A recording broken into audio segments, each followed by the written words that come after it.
저는 경기도에 살고 있는 30대 중반 여자입니다.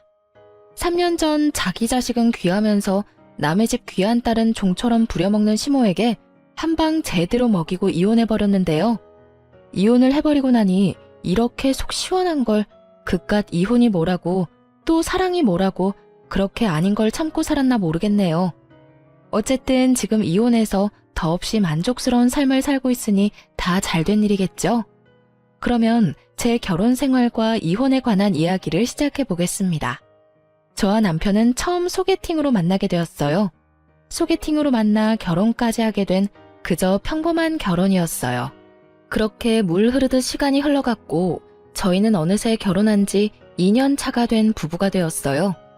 남편과 사이는 그럭저럭 괜찮은 편이었는데 단 한 가지, 저희 사이에 시누이만 끼었다 하면 다툼이 일어나곤 했어요.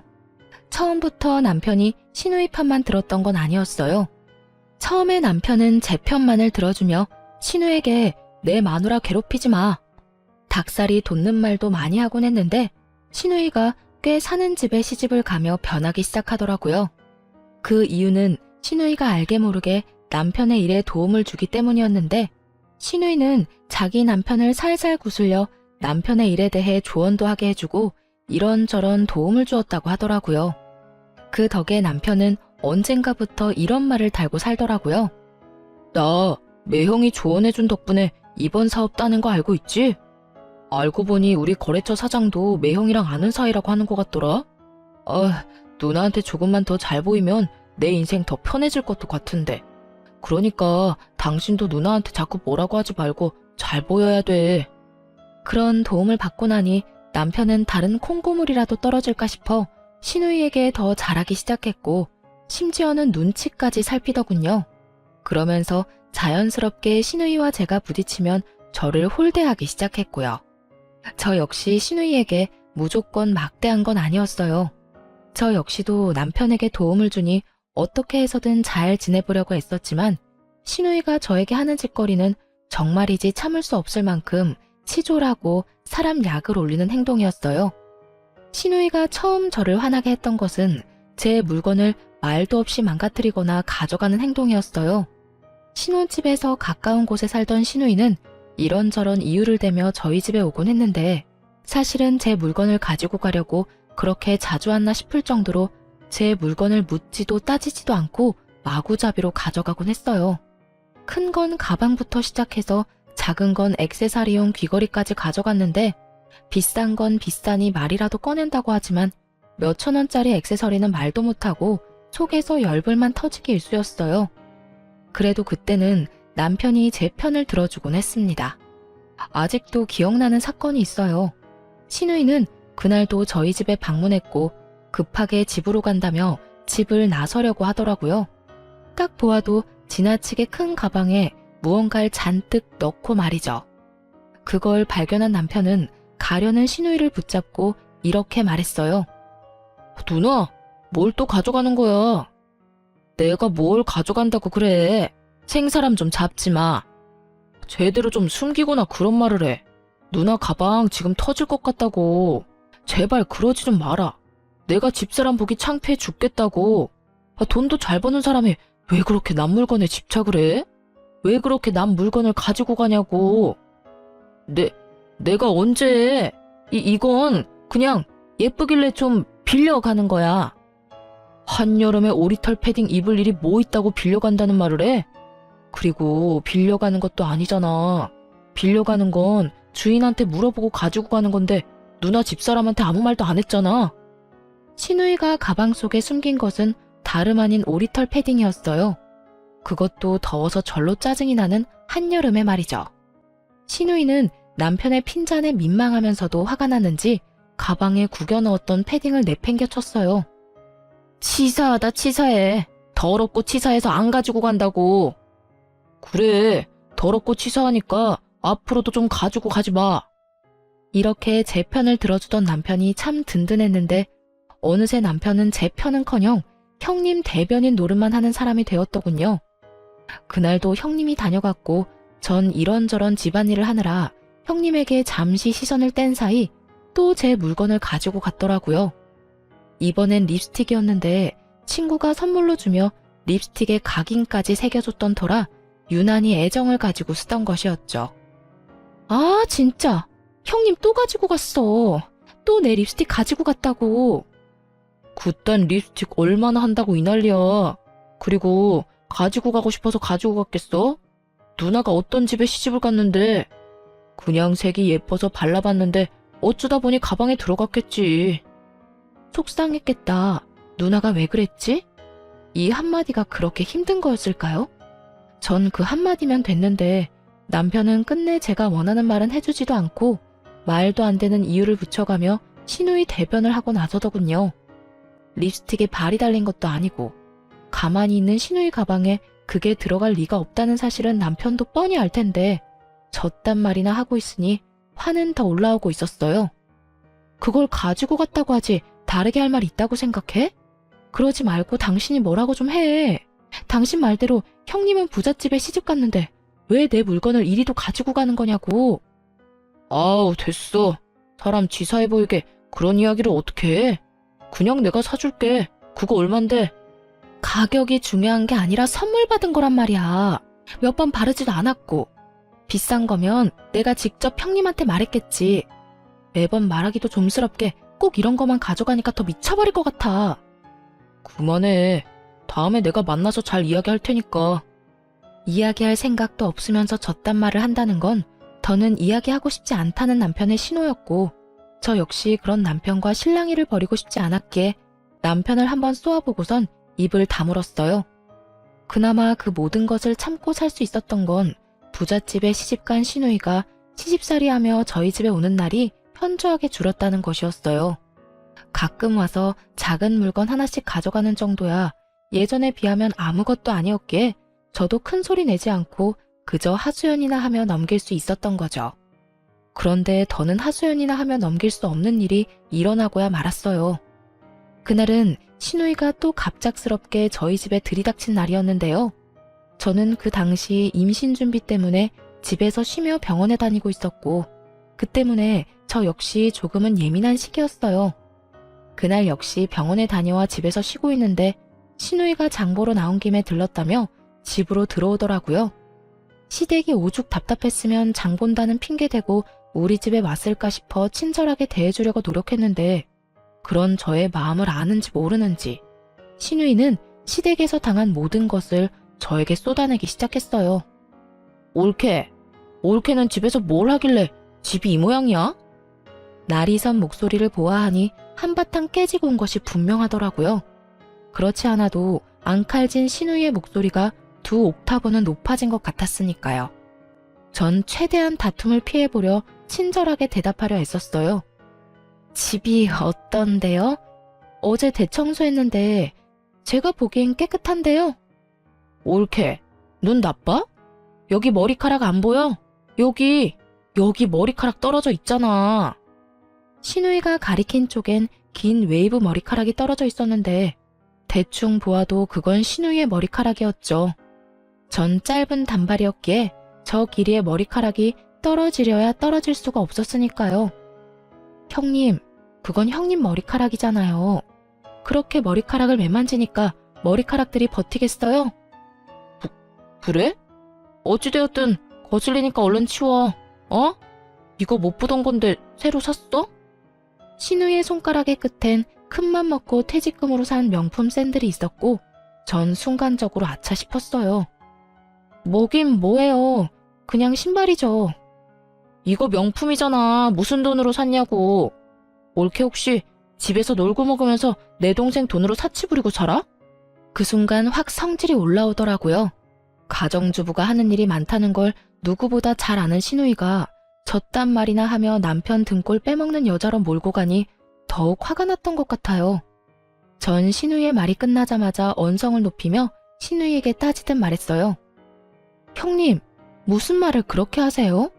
형님도 일 안 하고 집안일만 하는데 놀고 먹기만 하는 거 아니잖아요. 그리고 이 신발 제 돈으로 샀어요. 그간 직장 생활을 하느라 고생했다는 의미에서 제 돈으로 산 제 신발이라고요. 시누이는 제 말을 듣지도 않은 채 명품 신발을 들고 이리저리 살펴본다 싶더니 이내 발을 우겨넣고 있더라고요. 신우이 발은 245 사이즈였고 제 발은 230 사이즈로 아무리 우겨 넣는다고 한들 소용없는 짓이었는데 말이죠. 잘 넣으면 들어갈 것 같은데? 형님, 그러지 마세요. 그러다 망가진다고요. 에이, 망가지기는 무슨. 한번 신어보고 괜찮으면 나도 사려고 그래. 있어봐. 이렇게 하면 들어가려나? 형님, 진짜 그러다 뜯어질 것 같아요. 진짜 옳게. 안 뜯긴다니까. 혹시나 망가지면 내가 사줄게. 이까짓 거 얼마나 한다고 이 난리야? 신우이는 인정사정 없이 발을 밀어넣으며 뒤꿈치용 가죽 끝을 잡아당기고 있었고 결국 뚝 하는 소리와 함께 가죽이 뜯겨나가고 말았습니다. 형님! 어머, 이거 왜 이렇게 됐지? 멋쩍은 듯 웃는 신우이와 깊은 탄식과 함께 얼굴을 감싸지고야만 저의 사이엔 신우이의 얄미운 웃음소리만 맴돌고 있었어요. 그 순간 그간 신우이가 가져간 제 물건들이 떠오르며 참을 수 없는 화가 올라오더라고요. 하물며 저도 아끼느라 몇 번 신지도 않은 신발을 제가 그렇게 말렸음에도 불구하고 우겨넣다 제 눈앞에서 다 뜯어버렸으니 화가 나고도 남을 상황이었죠. 그 순간 정말 눈이 뒤집힌다는 느낌이 들며 신우이를 향해 그동안 쌓였던 울분을 토해냈어요. 형님, 진짜 왜 이러세요? 저한테 무슨 억하심정이라도 있어요? 그러지 않고서야 왜 저희 집에만 오면 이렇게 제 물건을 망가뜨리세요? 망가뜨리고 가져가 버리고. 형님, 저번에 제 명품 가방 말도 없이 가져가서 저하고 싸웠던 건 기억하죠? 그땐 뭐라고 했어요? 이제 제 물건은 더럽고 치사해서 쳐다도 안 본다고 하지 않았어요? 그 뒤로 어떻게 하셨어요? 그 뒤로 내가 뭘 어쨌는데. 난 그 뒤로 아무것도 안 가져갔어. 이거 왜 이래? 동서 그 정도 피해의식이면 병적인 거야. 병원에 가봐. 생사람 잡지 말고. 신우이는 제가 아무것도 몰라 아무 말도 안 했다고 생각하는지 딱 잡아떼며 저를 무슨 정신병이라도 걸린 사람 취급을 해대더라고요. 저는 그 모습에 더 화가 나 더럽고 치사해서 말하지 못했던 물건들을 집어주며 신우이에게 따져 물었죠. 병원은 형님이 가보셔야죠. 그 정도면 제가 아니라 형님이 무슨 문제가 있는 거라고요. 립스틱, 향수, 머리핀, 스카프 등등. 뭐라고 하기엔 치사한 것들만 골라서 하나씩 가져간 거 제가 몰라서 참고 있는 줄 아세요? 말 그대로 그런 걸로 입대기 더럽고 치사해서 안 한 거예요. 그런데 오늘은 이게 뭐예요? 제가 하지 말라고 분명 말했잖아요. 아니, 옳게. 진짜 말 너무 심하게 한다. 내가 무슨 도둑년이야? 내가 또 언제 내 동생 집에만 오면 동서 물건을 가지고 갔다고 그래. 그러면 아니에요? 올 때마다 꼭 하나씩은 가져가시잖아요. 아니거든. 몇 번 안 가지고 갈 때도 있었거든. 언제요? 있긴 있었죠. 저나 남편한테 딱 걸려서 안 가지고 간 게 아니라 못 가져간 적은 여러 번 있긴 하죠. 옳게. 진짜 그런 식으로 말할 거야? 알겠어. 내가 더럽고 치사해서 옳게 물건은 쳐다도 안 볼 거야. 진짜야. 이까짓 것들 얼마나 한다고 이 난리를 부리는지 모르겠네. 그냥 선물 줬다고 생각하면 서로 편하잖아. 선물도 제 마음에서 우러나야 줄 수 있는 거예요. 형님 같으면 형님한테 선물 주고 싶겠어요? 그리고 매번 이까짓 거 그러는데 다른 건 다 됐고 얼마 되지도 않은 이까짓 신발 가격 문자로 보낼 테니까 오늘 내로 입금해 주세요. 조금 전까지만 해도 당장 돈을 붙일 것처럼 굴던 신우이는 막상 제가 정말 돈을 요구하자 눈을 동그랗게 뜨고 저를 보며 이렇게 말하더라고요. 뭐? 지금 나한테 가족끼리 신발값을 받겠다는 거야? 네, 형님이 이까지 신발 망가지면 사준다고 하셨잖아요. 사주는 거 대신 돈으로 주세요. 형님이 짝퉁을 사줄지 중고를 사줄지 제가 어떻게 알고 신발로 받겠어요? 그러니까 돈으로 입금해 주시고 오늘은 이만 가주세요. 지금 당장 가달라고요. 저는 신우이를 밀어내며 닥달했고 신우이는 그런 제 행동이 어이가 없다는 듯 들고 있던 신발을 제 얼굴에 던져버리고 집을 나가버리더라고요. 그 순간 정말 생각 같아선 신발로 뒤통수를 날려버리고 싶은 걸 얼마나 참았나 모릅니다. 그래서 신우이가 돈을 보내줬냐고요? 아니요. 신우이는 끝끝내 돈을 붙여주지 않았고 그 후론 연락도 저희 집에 발걸음도 하지 않았어요. 고가의 신발값을 받지 못한 건 짜증도 나고 화도 나긴 했지만 빌어먹을 신우이를 안 보는 걸로 그 값을 대신한다고 생각하기로 했습니다. 그렇게 생각해야만 제 화를 다스릴 수 있을 것 같았거든요. 생각보다 시누이가 오지 않는다는 확신에서 주는 심적 안정과 평화로움은 더 달콤했습니다. 이런 컨디션이라면 그렇게 노력해도 안 되던 임신도 당장 될 것만 같은 기분마저 느껴졌어요. 그렇게 평화로운 시간이 지나고 있었는데 어느 날은 시모에게 시댁으로 오라는 연락이 왔더라고요. 이유를 물어도 대답을 해주지 않는 것이 미심쩍긴 했지만 오라는데 가지 않을 수도 없는 노릇이라 무거운 발걸음으로 시댁으로 가게 되었죠. 시댁에 들어서는 순간 저는 경악을 금치 못했어요.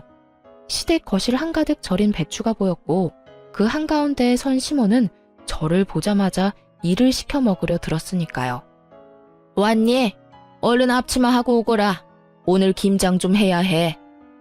네? 김장철도 아닌데 무슨 김장이에요. 아니, 이게 다 몇 포기예요? 얼마 안 되는데 50포기는 넘는데 100포기는 안 될 거야. 그래도 내가 너 힘들까봐 절인 배추를 산 거니까 고마운 줄 알아. 요즘에 이런 시어머니가 어디 있니? 네, 이런 시어머니가 또 없긴 하죠. 요즘 누가 김장철도 아닌 때에 식구도 없는 집에서 100포기씩 김장을 하나요? 심지어 저희 집 김치냉장고엔 김치가 가득한데 말이죠. 제가 알기론 시댁에도 남은 김치가 절반은 넘게 남았던 걸로 아는데 갑자기 김장이라고 하니 의아한 기분이 들었어요. 그런데 어머님, 갑자기 웬 김장이에요? 어머님네 김치도 아직 많이 남았잖아요. 어머님도 그렇고 남편도 그렇고. 김치 별로 안 먹어서 먹을 사람도 없는데 이만큼이나 해서 어쩌시려고 이렇게나 많이 하세요? 우리 먹을 거 아니다. 네 형님 줄 거야.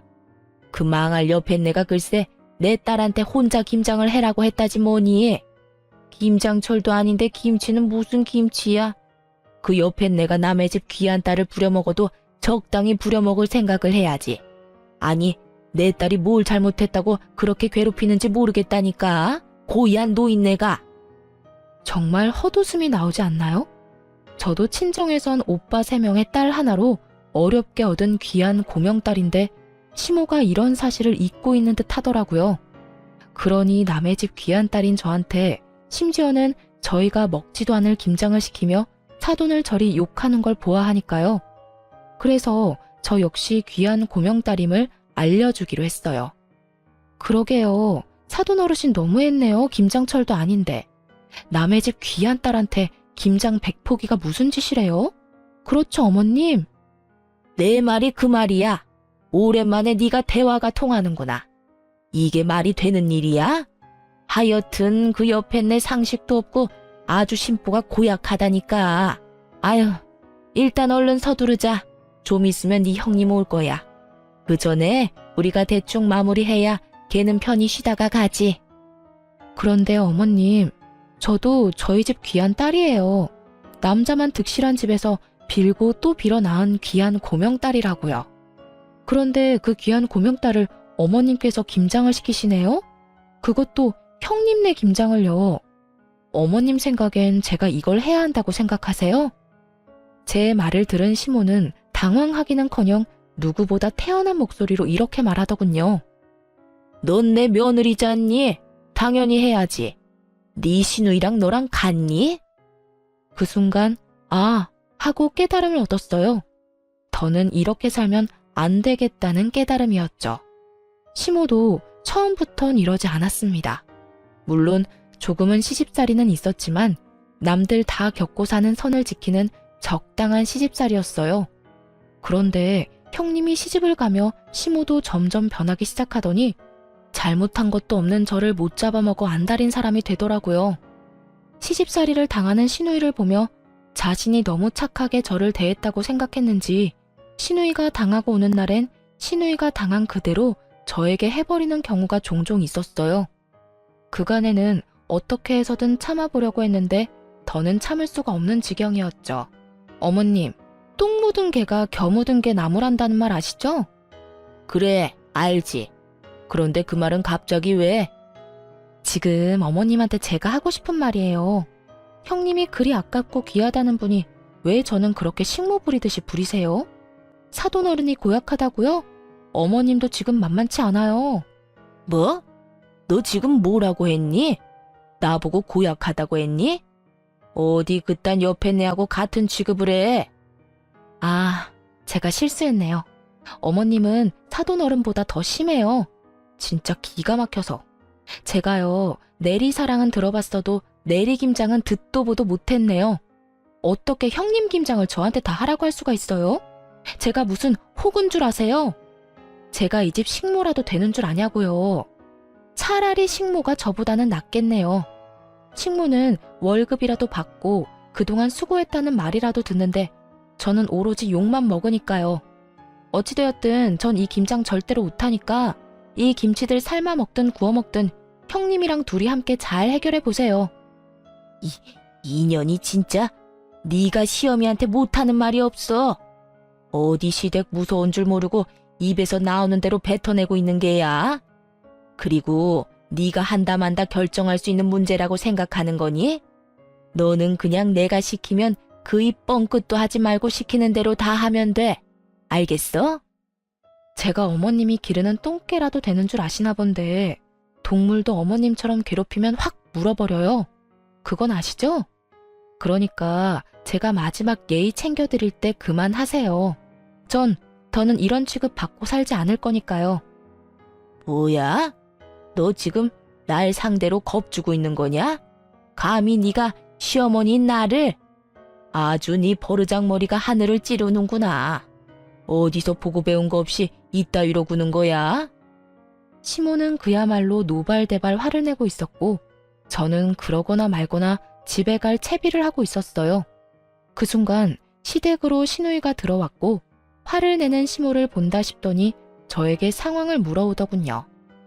올케, 이게 무슨 상황이야? 우리 엄마 왜 저렇게 화가 난 거야?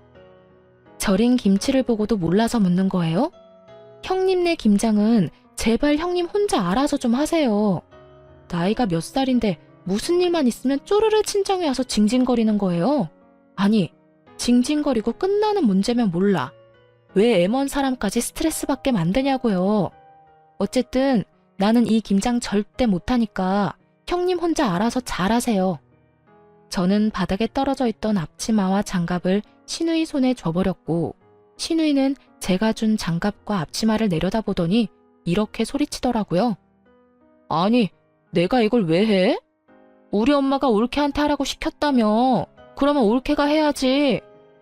애초에 이건 형님 시어머님이 형님한테 시킨 거라고요. 이 말이 무슨 말인지 모르겠어요? 이 일은 애초에 내 일이 아니라 형님 일이란 뜻이라고요. 자기의 일은 스스로 하자. 몰라요? 몰랐으면 이참에 좀 아세요. 요즘 5살짜리도 자기 일은 자기가 알아서 한다고요. 너 지금 말 다 했어? 내가 5살짜리 애보다 못하단 이 뜻이니? 아, 다 됐고 내가 다 못 들은 말로 해줄 테니 얼른 일이나 해. 지금 이러고 있을 시간 없단 말이야. 얼른 하라고. 이럴 시간이 없으면 혼자 다 하시면 되겠네요. 전 그냥 집에 갈 테니까. 제가 무슨 호구인 줄 아나 본데 저 호구 아니거든요. 그러니까 이 김장 혼자 알아서 하라고요. 난 못한다고 몇 번 말해? 네가 하라고. 네가 다 하고 가라고. 제 말에 약이 오를 대로 오른 시누이는 제 얼굴에 쥐고 있던 고무장갑과 앞치마를 던지며 끝까지 저에게 생떼를 부리더군요. 처음도 아니고 2번이나 시누이가 던진 물건에 얼굴을 맞아버리니 화가 치솟아 오르며 이대로 가만히 있으면 안 되겠다는 생각을 했어요. 도저히 말로 해선 들어먹을 것 같지 않다고나 할까요? 그래서 전 잘 절인 배추 한 포기를 시누이의 얼굴에 던져버렸습니다. 네, 그 막장 드라마의 한 장면처럼 말이죠. 야, 미친 게 지금 나한테 뭘 던지는 거야? 직접 맞아보고도 모르겠어? 왜, 한 포기 더 맞아볼래? 그러면 알겠어? 너 나한테 그따위 것 또 던지기만 해봐. 내가 가만히 안 있을 거야? 가만히 안 있으면 어쩔 건데. 그리고 너는 매번 나한테 이것저것 던져댔으면서 나는 왜 안 돼? 너 지금 나한테 너라고 했어? 감히 하늘 같은 형님한테 반말을 해? 하늘 같은 소리 한다. 정신 좀 차려라. 하는 짓거리는 땅보다도 못한 짓을 하면서 하늘 대접은 받고 싶어 하는 게 말이 된다고 생각해? 야, 더 하고 싶은 말도 없고 네 얼굴 보고 싶지도 않으니까 다신 나 부르지도 말고 연락도 하지 마. 그리고 이 김장도 네가 알아서 해. 알겠어? 야, 너 진짜 내가 가만 있을 줄 알아? 내가 너 내 동생이랑 이혼시킬 거야. 어떻게 해서든 내 동생이랑 이혼시키고 말 거라고. 그때 가서 후회하지 마. 그때 가서 울고불고 매달려도 소용없다 이거야. 저는 끝까지 정신을 못 차리는 신우이에게 한마디 해주고 시댁을 나와버렸습니다. 나라고 가만히 있을 줄 알아? 너 한 번만 더 이딴 짓 시키면 내가 네 시댁에 찾아가서 그 잘난 사돈어른한테 네가 어떤 인간인지 다 말해줄 거야. 알겠어? 그때 가서 너나 후회하지 마. 나는 네가 내 앞에서 무릎 꿇고 울고불고 빌어도 눈도 하나 깜짝 안 할 거니까.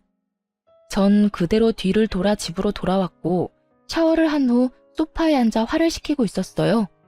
찬물로 샤워를 했는데도 얼마나 화가 났는지 열기가 식지 않더라고요.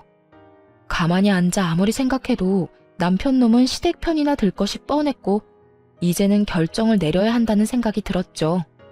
시댁 문제만 아니면 남편과 싸울 일도 없을 뿐더러 오히려 사이가 좋았던 편이라 이혼을 생각한 적은 있었지만 그건 다들 한 번씩은 하는 홧김에 잠시 해보는 생각일 뿐이었어요. 하지만 그런 일까지 겪고 나니 더는 이렇게 살고 싶지도 않았고 이 괴롭힘이 줄어들기는커녕 점점 심해질 것이 분명하니 이혼을 처음으로 진지하게 고민하고 또 생각하게 되었죠. 만약 남편이 이 순간의 행동을 똑바로 해준다면 시댁의 발길을 끊고 신우이와 연을 끊는 것으로 마무리하겠지만 그렇지 않다면 이혼해야 한다는 쪽으로 마음이 기울고 있었어요.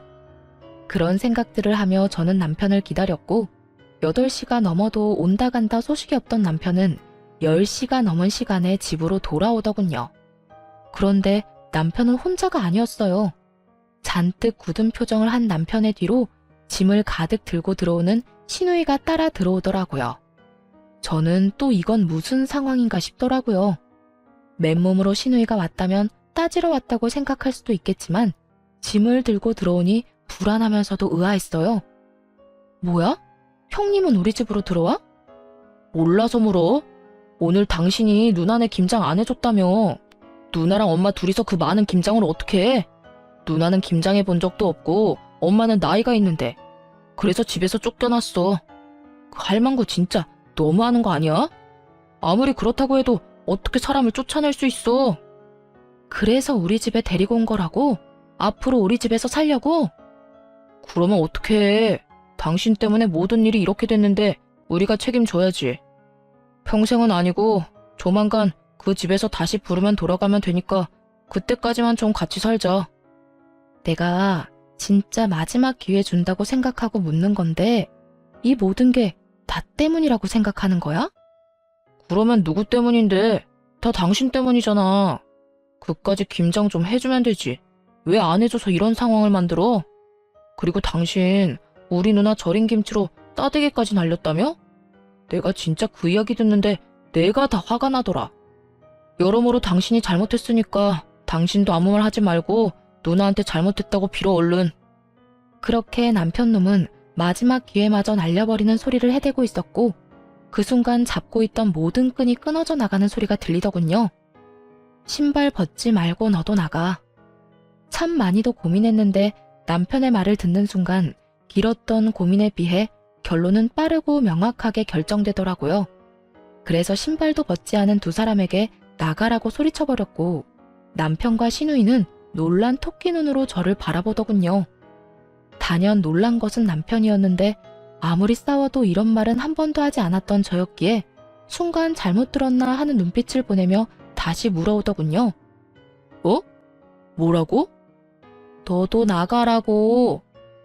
설마 쫓겨날 수도 있다는 걸 단 한 번도 생각해 본 적 없다는 억울한 눈빛이길래 다시 한번 분명히 말해줬어요.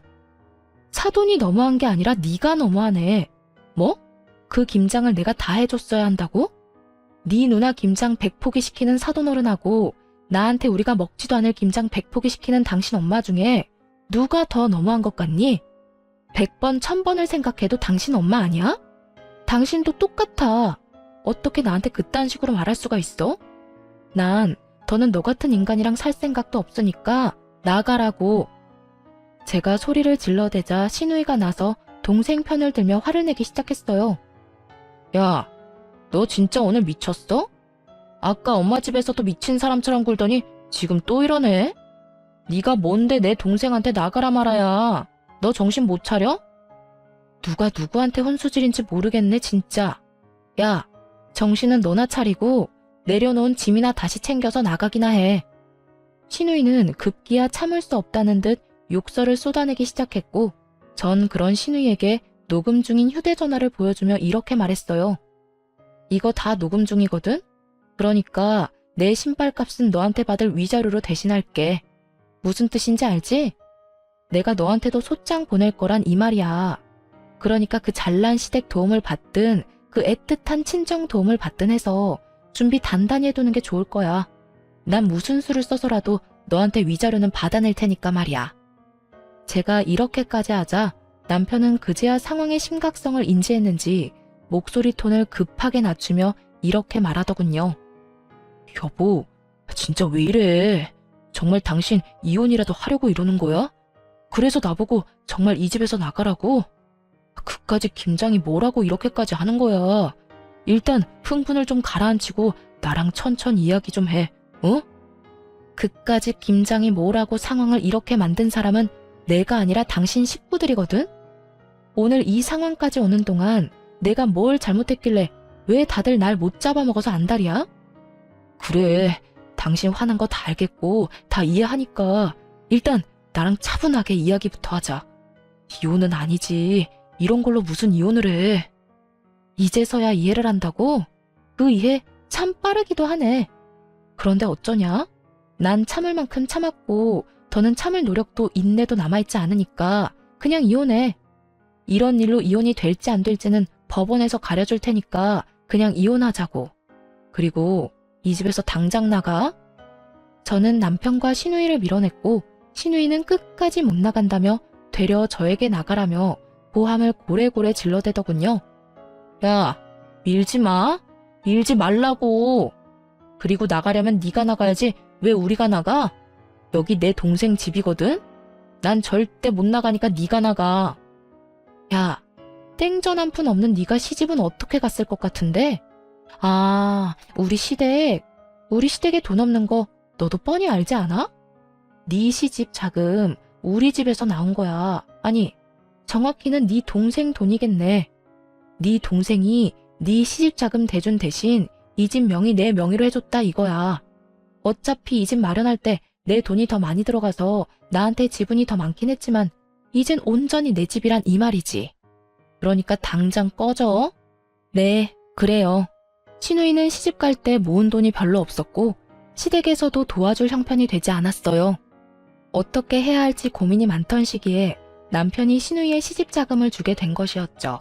거기엔 제 돈도 적잖게 들어가 있던 터라 신우이에게 자금을 주는 대신 집 명의를 제 앞으로 돌려주었던 것이었어요.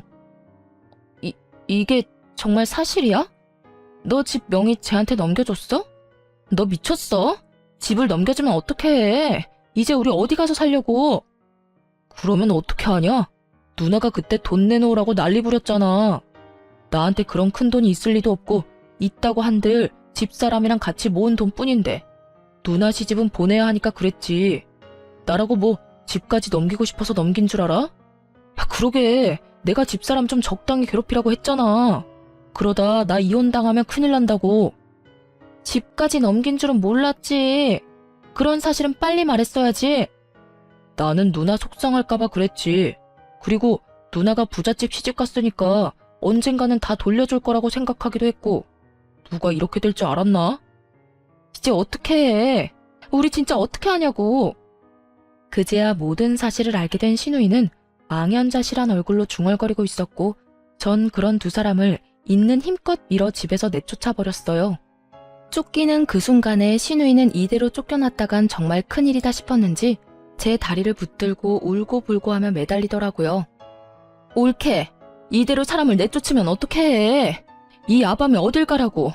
우리 정말 갈 데가 없어. 이런 꼴로 친정에 갈 수도 없는 노릇이고 정말 갈 데가 없다고. 그러니까 일단 들여보내줘. 들어가서 내가 잘못을 빌든 다신 옳게 괴롭히지 않겠다는 각서를 쓰든 뭐든 할 테니까 일단 집에만 들어가게 해줘.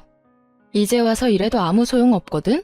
난 무조건 이혼할 거고 이혼할 마당에 너희 오갈 데 없는 것까지 걱정해주게 생겼어? 넌 아직도 내가 호구로 보이니? 내가 언제 올케를 호구로 봤다고 그래. 내가 정말로 올케한테 했던 모든 행동이 미안해서 그래. 너무 미안해서 정식으로 사과라도 하고 싶어서. 그러니까 일단 들어가서 이야기하자. 그래? 그러면 그 진심은 눈꼽만큼도 없는 사과 받은 걸로 칠 테니까 이만하시고 좀 꺼져주세요, 형님. 전 신우이를 뿌리치고 문을 닫아버리곤 도어락 건전지를 빼버렸죠. 밖에선 문을 두드리며 이야기 좀 하자고 난리가 났지만 전 그런 두 사람에게 조용하지 않으면 경찰에 신고해버리겠다고 엄포를 놔버렸어요. 그 후 두 사람은 시댁으로 가버렸고 그렇게 이혼을 진행하게 되었습니다. 전 이혼 준비와 함께 시모와 신우이에게도 소장을 보내버렸어요. 신우이에겐 대화 녹음 파일과 저에게 보내왔던 욕설 가득한 문자가 있었고 시모에겐 그간 저에게 보냈던 문자들이 가득했어요. 전 위자료를 다 받아내고 이혼을 할 수 있었고 이혼을 하는 그날까지도 전 남편은 저에게 끝까지 매달리더군요. 여보, 정말 이대로 이혼할 거야? 우리가 이혼할 이유가 없잖아. 우리 누나 아니면 싸울 일도 없었고 사이도 좋았잖아. 그런 우리가 왜 이혼해야 해? 그러니까 이혼하는 거야. 당신은 아무것도 모르니까. 당신 누나 아니면 싸울 일이 없으니까 나도 그래서 참고 살았어. 그런데 당신 누나 아니면 싸울 일이 없다는 건 당신이 당신 누나 하나 막아주지 못하고 있다는 것도 되더라. 당신은 뭐 했니? 내가 당신 누나한테 당하고 괴롭힘 당할 때 당신은 뭐 했냐고. 처음 우리 신혼 때 내 편 들어준 거? 그래봤자 몇 개월이나 된다고. 그 뒤로 당신 그냥 방관자일 뿐이었어.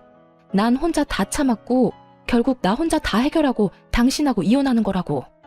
그러니까 더는 이러지 마. 여보, 내가 다 잘못했어. 그러니까 다시 한 번만 생각해주면 안 될까? 내가 진짜 잘할게. 내가 이제 당신 지켜줄게. 웃기지 마. 내가 당신을 몰라? 지금은 잘못했다고 빌겠지. 그러다 내 화 풀리면 당신은 당신 누나 우리 집으로 데리고 오고도 남을 사람이야. 지금도 당신 오갈 데 없이 부모님 집에 다시 들어가게 생기니까 나한테 이렇게 매달리는 거 모를 줄 알아?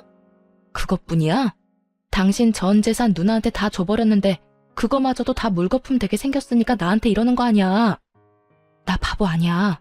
나 더는 참고 살진 않을 거라고. 그런 거 아니야. 나 절대로 우리 누나 집으로 데려오지 않을 거고 당신이 시키는 건 뭐든지 할 거야. 당신이 싫다는 건 절대로 안 하고 말이야. 그러니까 다시 한 번만 나한테 기회를 줘. 이렇게 헤어지는 건 정말 아니잖아. 전 남편은 끝까지 그런 게 아니라며 매달렸지만 전 그런 전 남편을 뿌리치고 돌아왔습니다. 그 후 위자료 문제 때문에 전 남편과 연락할 일이 있어 차단을 하고 있지 않았는데 전 남편에게 전화가 오더군요. 술에 잔뜩 취한 목소리였는데 결국 전 시누이가 이혼까지 하게 됐다며 저에게 따져묻기 시작했어요. 야, 너 때문에 우리 누나 결국 이혼했다. 네가 그 빌어먹을 김장 안 해줘서 이혼했다고. 김장 안 했다고 당할 이혼이면 차라리 잘한 이혼이라고 생각하고 살라 그래. 고작 김장 때문에 이혼당했겠어? 네 누나가 그 집에 속인 게 한두 가지가 아닐 텐데. 그래, 너 잘났다. 네 말대로 우리 누나 대학은 졸업도 못한 데다 나이트나 다니다 결혼한 거 다 들켜서 결혼했다. 그런데 그거 다 들킨 것도 너 때문이야. 네가 누나 시댁으로 소장 보내는 바람에 이사달이 난 거잖아. 전 시누이는 그 잘난 집에 시집을 갈 때 대학 졸업은 물론이고 회사 생활을 하며 신부 수업을 열심히 받고 있다고 속였는데 실상은 그렇지 않았죠. 졸업은커녕 꼴랑 한 학기만 겨우 다니고 말도 없이 휴학을 해버렸고 그 후론 나이트란 나이트는 다 휩쓸고 다니며 나이트에서 신부 수업을 하다 시집을 간 것이었어요. 한동안은 잘 숨기고 살았는데 제가 이혼을 하며 소장을 보내버렸고 그 소장을 본 시댁에서 무언가 석연치 않다고 생각했는지 뒤늦게 전 신우의 뒷조사를 하게 된 것이었습니다. 그제야 안 사실인데 전 신우이는 결혼을 하고도 정신을 못 차렸는지 친정 핑계를 대며 나이트도 들락날락거렸다고 하더군요. 그러니 이혼은 당연한 결과였고 위자료까지 뱉어내고 이혼을 했다 하더군요. 전 남편은 전 신우이가 한 짓은 생각도 하지 않고 무조건 제 탓을 하며 여전히 고함을 질러대더군요. 잘못했다며 애절하게 매달리던 사람 어디 갔나 싶었어요. 야, 이게 네 본 모습이야. 알겠니? 무슨 일만 생기면 네 가족 허물은 덮어놓고 무조건 내 탓만 하는 이게 네 본 모습이라고. 그래, 이게 내 본 모습이다. 네가 어쩔 건데 어쩔 거냐고. 그리고 너 우리 누나 어떻게 할 거야? 우리 누나 어떻게 책임질 거냐고. 우리 누나 다시 매형이랑 붙여줄 거 아니면 우리 누나 위자료라도 내놔. 돈이라도 내놓으라고. 너 진짜 제정신 아니구나? 내가 왜 돈을 줘야 하는데? 네 누나가 내 물건 훔쳐간 것만 생각하면 위자료 말고 주머니 속 10원짜리 하나까지 다 쓸어오고 싶은 심정이야, 내가. 그런데 나한테 돈을 내놓으라고? 나한테 헛소리 좀 하지 말고 술에 취했으면 잠이나 자고 정신이 아프면 병원이나 가. 요즘 정신병원 다니는 거 부끄러운 일도 아니니까. 야, 너 지금 나한테 정신병원 가라고 했냐? 너 지금 나 미친 사람 취급한 거냐고. 지금 꼴이 딱 미친 사람 꼴이잖아. 다 당신 생각해서 하는 말이니까 병원은 꼭 가봐. 상태가 심각해 보인다. 그리고 다신 나한테 연락하지 마. 끊을게. 전화를 끊어버린 저는 바로 전 남편을 차단해버렸고 위자료에 관련된 모든 사항은 변호사께 위임하며 잘 마무리하게 되었습니다. 그 후 들려오는 소식엔 전 남편과 이혼당한 전 신우이는 전 시댁으로 들어갔다 하더군요. 전 시모 속도 알만하더군요. 시집 장가 다 보내놨더니 위자료를 주느라 빚쟁이가 되어 다시 집으로 돌아왔으니까요. 그 짧고도 통쾌한 소식을 마지막으로 더는 그 사람들의 소식은 들을 수 없었어요. 아니, 듣고 싶지도 않아 귀를 막고 살았네요. 그 후 전 집값이 많이 오른 집을 처분하고 혼자 살기 편한 작은 집을 얻어 잘 살고 있어요. 일을 쉰 지 오래돼서 그런지 취업이 잘 되지 않더라고요. 사연을 들어보면 제 취업도 턱턱 잘들 하시던데 저는 그렇진 않았어요. 그래서 엎어진 김에 쉬어간다고 생각하며 휴식기를 보내며 미래를 고민하게 되었고 고민한 결과 작은 가게를 차리게 되었어요. 요즘엔 어느 정도 자리를 잡아 떵떵거릴 만큼 돈을 많이 버는 건 아니지만 생활에 무리 없을 만큼은 벌며 잘 지내고 있습니다. 전 앞으로도 이렇게 소소하게 지내며 큰 욕심 부리지 않고 그저 평범하게 살아보려고 해요. 이렇게 살아가다 좋은 사람이 생기면 연애도 다시 하고 꿈이 생기면 그 꿈을 위해 또 노력하며 살아가려고요. 가끔 저에게 이혼한 걸 후회한 적이 없냐고 묻는 사람들이 간혹 있는데요. 저는 그럴 때마다 이렇게 대답합니다. 왜 진작 이혼하지 않았을까? 그 후회는 한다고요. 이거 하나만 빼면 우리 부부 사이엔 아무 문제가 없는데라는 말은 그 하나를 해결하지 않아 우리가 계속 싸우고 있음을 너무 늦게야 깨달은 것이었죠. 어쨌든 전 이혼을 하고 난 후 후회는 해본 적도 없고 지금 살아가는 이 삶에 만족하고 행복하답니다. 이로써 저의 사연도 끝이 났습니다. 지금까지 긴 사연 함께 해주셔서 감사합니다.